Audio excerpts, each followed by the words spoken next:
A man taking his usual morning jog through a local Manchester park stumbles upon a horrific scene. It was the body of a woman, 37-year-old Elsa Hannaway. She was barely clinging onto life. This is the story of the horrific, unsolved murder of Elsa Hannaway.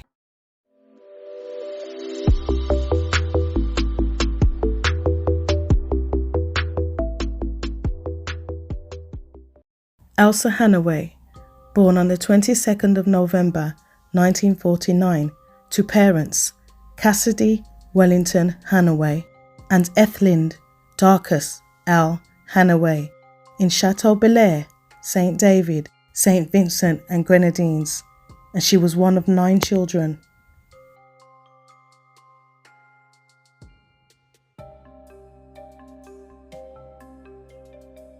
At age 16, she moved to England with her brother Alfred for a better life, and she moved to Linford Walk of Longsight, Manchester. She was a mother of 5 and was made a young grandmother at age just 34 when her daughter Joanne had a son called Raphael, who called her Mummy instead of Grandma. Elsa had been married and had separated from her husband, but they both still remained on good terms. Elsa, who was aged 37, was described as outgoing and popular and very focused on raising her family. She was also described as the glue of the family. On the night of Thursday, the 29th of October, 1987, Elsa got dressed up for a night out to get some respite from caring for her children and left home between 9 p.m. and 10 p.m. to go out. She started off at the West Indian Sports and Social Club, Moss Side, where she was seen by revellers dancing on her own. She then moved on to the Big Western pub in Moss Side, Manchester, where she was seen with a friend by the name of Ewart Simon of Fenwick Close. Ewart Simon described Elsa as being worse for wear, as she was by then heavily intoxicated. Mr. Ewart Simon stated that he left Elsa on Quinny Crescent, where a number of house parties were going on in early celebration of Halloween, and Elsa was seen knocking on doors trying to get into the house parties, but had been refused entry as she was heavily intoxicated and was known to be a nuisance when drunk. Unable to get into any of the house parties, Elsa then went back to the West Indian Sports and Social Club and then left at around 1:15 a.m. She tried to get a lift home, but was unable to, as the man who said he'd drop her home then stated that he wasn't going in her direction, and by 2:15 a.m., unable to get into any parties or secure a ride home, Elsa began the walk home. She was seen by several witnesses walking along past a parade of shops known locally as the Front, but she was seen being followed by who witnesses describe as a dreadlocked Rasta with shoulder-length dreadlocks, who was wearing a brightly coloured Rasta hat in the red, gold and green colours. Witnesses also stated that they saw Elsa appearing to be chased by the man. A witness by the name of Patricia O'Loughlin, who was exiting a taxi, stated that she saw an argument between a black man and a black woman on the tow path to Whitworth Park, later identified as being Elsa. Patricia stated that the man grabbed the woman from behind in a bear hug type hold, pinning both her arms to her sides. And as Patricia looked on, the taxi driver said to her, "Just leave it." Patricia claims that thinking it was a lover's tiff, she didn't want to get involved, and so carried on towards her home. But before reaching her home, Patricia took one more look back at the man and woman and said that she then saw the woman on her hands and knees shouting, "Oh my God, oh my God," whilst the man stood over her. Patricia O'Loughlin said that the dreadlocked man then looked at her and his expression frightened her. And so, listening to what the taxi driver had told her when he told her to just leave it, she continued on to her home and did nothing about it, not even to call the police to say what she'd just seen. At around 3:10 in the morning, a dreadlocked man was seen running from Whitworth Park, and he looked startled when he saw that people had seen him. A jogger taking their usual morning jog through Whitworth Park on the morning of Friday the 30th of October 1987 at approximately 8 a.m. stumbled upon a horrific discovery. It was the badly beaten body of 37-year-old mother of 5, grandmother of 1, Elsa Hannaway. She had been stripped naked, raped and battered horrifically. She was still alive but unconscious, and the jogger called for an ambulance. Elsa had been left in the park, barely clinging to life, for 5 hours in the freezing cold before being discovered, causing her to develop hypothermia. After battling to save Elsa's life for 6 hours, she never regained consciousness and died in hospital.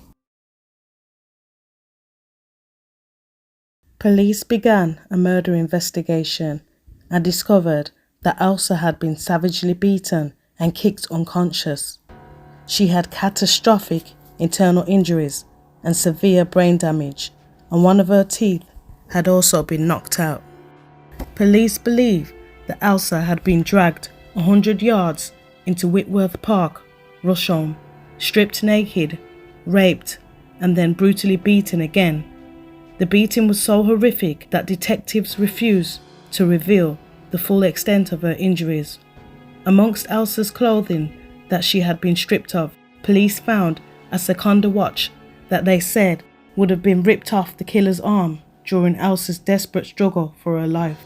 A bracelet that Elsa had worn on her wrist that night was missing, assumed stolen by the killer. And police also believe that the killer fit the description and MO of the rape of 2 other women in the weeks prior in the same park, Whitworth Park, of a student nurse and a student from the nearby Manchester University. Police warned women to stay out of Whitworth Park until the maniac had been caught, and urged students at the nearby university not to go out alone, but to go out in pairs. The community was left in shock at the brutal and callous murder, and so community leaders got together to offer a £500 reward, and police appealed for witnesses and any information, as well as conducted house-to-house inquiries. But they said that this was fruitless, as the public responses for help showed a general lack of interest. However, witnesses that did come forward gave a description of the killer, and he was described as between 5'8" and 6 foot, with shoulder-length dreadlocks, in a red, gold and green hat, and in his early 20s. An e-fit was created of the suspect and circulated. At a council meeting, there were claims of racist policing, and members of the Moss Side and Home black community accused investigating officers of harassment, abuse and brutality, saying that they were afraid to cooperate with the police because racist officers had been let loose on the community, and that since the murder of Elsa Hannaway, black men had been indiscriminately stopped, searched and questioned whether or not they bore any resemblance to the e-fit of the suspect. There were claims of more than 1,000 people being pulled in for questioning on the murder, with doors being kicked in during dawn raids without the production of a search warrant. Early morning arrests, with the arrested not being allowed to talk to anyone outside of the police station, including solicitors. Residents at the council meeting expressed their anger at the way the situation had been policed, and they felt that the chief constable at the council meeting, Jim Anderton, and Chief Catlow, was being extremely dismissive when called to explain the actions of his men. When Chief Grange Catlow claimed that, "As far as I know, there has not been a single complaint logged against the police in this inquiry." Local pirate community radio station, IRS Radio, a well-known and very popular station in the black community at the time, broadcast an appeal for any information into the murder of Elsa Hannaway, and also for anybody who knows anything at all to come forward. But within days of this broadcast appeal, Department of Trade officials had raided the community radio station, which was on the 16th floor of a block of flats at Medlock Court, using sledgehammers to break into the radio station at 8:15 a.m, seizing transmitter equipment, record players and tape decks. It was their 5th raid that year, creating more mistrust of the police amongst the community. Owner of the pirate radio station, trainee priest Paul Williams, defiantly said that he would set up another radio station called Fresh, as they were the only station to cater for the black community, so radio should be legalised. Elsa's murder hit the family hard. As they said, she was glued to their family and very family orientated, with Elsa's 19-year-old son, Stefan, saying, "This man doesn't deserve to be living. He's a demon." Elsa's daughter, Joanne, aged 17 at the time of her mother's murder, with a 3-year-old son called Raphael, told reporters that her 3-year-old son had been very close to his grandmother, Elsa, due to her having him at a very young age, so her mother taking primary care of him. Raphael even called his grandma Mummy and was pining for his grandmother, Elsa, because he couldn't understand where she was and thought that she'd just gone out. And when he saw his grandmother on a news bulletin of the murder case on TV, he ran to the TV to touch it, saying, "Mummy!" Elsa's brother, Alfred, of Alexandra Road, Moss Side, said, "Every time I walk down the road, I'm thinking, was it him? Or could that be him? It is a constant mental torture. I keep imagining it could be someone the whole family knows, and it gets so that you become wary of everyone and feel you can't trust people."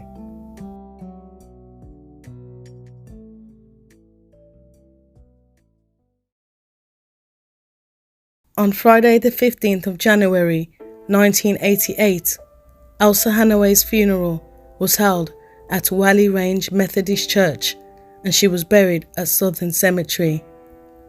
Elsa's hearse was driven slowly past Whitworth Park, where she was murdered.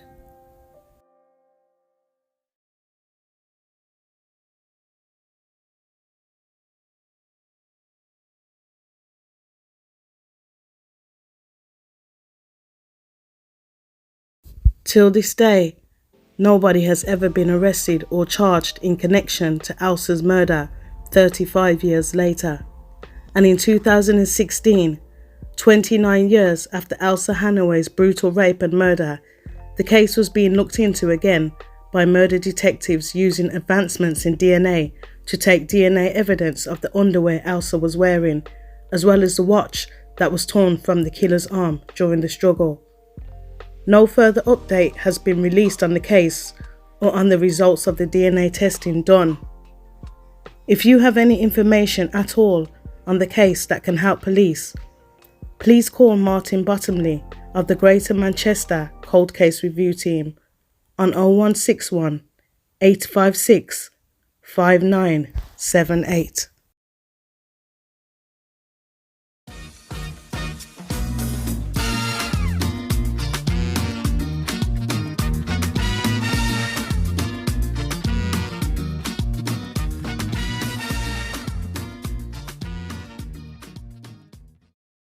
If you enjoyed this video, please consider subscribing to my channel. Hit the like button and subscribe so that you can be notified every time I post a new video. Thank you so much for watching.